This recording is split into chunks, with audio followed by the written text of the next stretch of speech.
In 1347, a flotilla of merchant vessels arrived in Sicily, bearing goods destined for cities throughout Europe. With it also came a world changing pandemic that would push the ideas of disease, medicine, and cleanliness from the 14th century onward, even into our modern age. From this arose a new and iconic image of 17th century medical care, the plague doctor.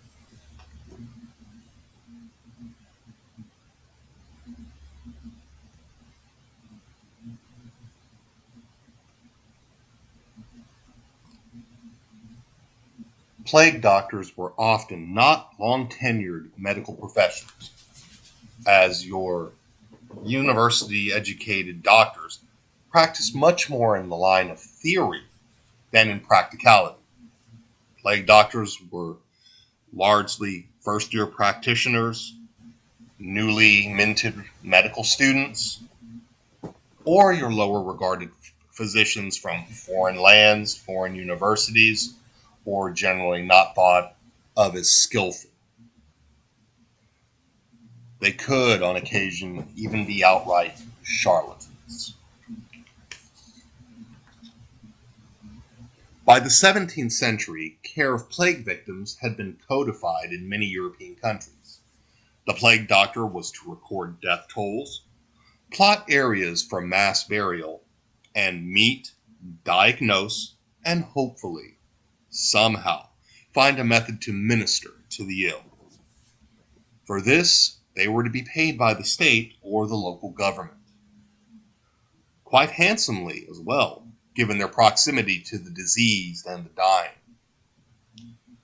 However, some unscrupulous doctors found second careers fleecing the desperate for cures only they were known to possess. Now, the reason that this topic interested me so much is that I happen to enjoy medical history and older medical technique. Being a kinesiology major, I'm always striving to look back into medical history for techniques, for medical practices, theories, and even medicines with which I can help those patients of mine in sport and accident injury arenas. And it always leads me back to a question. Would it be possible, if we look back into this history, to rediscover something beneficial?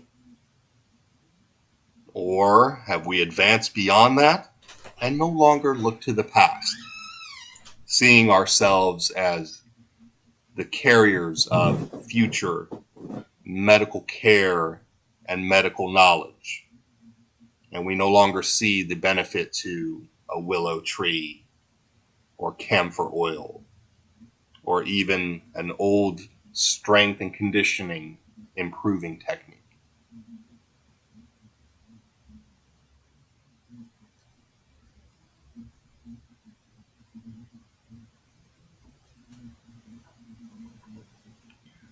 I do believe the top plague doctors and the reasoning behind why they wore what they wore and they used their techniques that they used does have relevance today.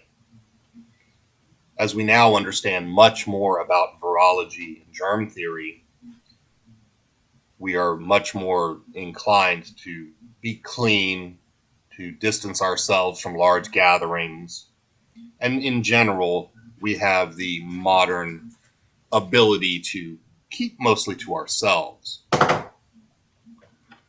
Let's face it, the last thing that any of us would be willing to do as a modern people is to expose ourselves to certain illness and disease without severe precautions. If you'd like to believe that covering yourself and keeping distance is an antiquated and even a foolish thing to do, this would be the time to look to our ancestors in Central Europe and see that even in the 17th century, Many people that were around the diseased and dying had a sense of covering themselves, even if they didn't understand the vector of the disease that they were dealing with. And they had the presence of mind to still go out, be compassionate, and attempt to treat those suffering from illness. I mean, has anyone visited a hospital in the last 2 years? That should clearly be an indicator as to why the plague doctor's techniques, clothing, and methodology are relevant today.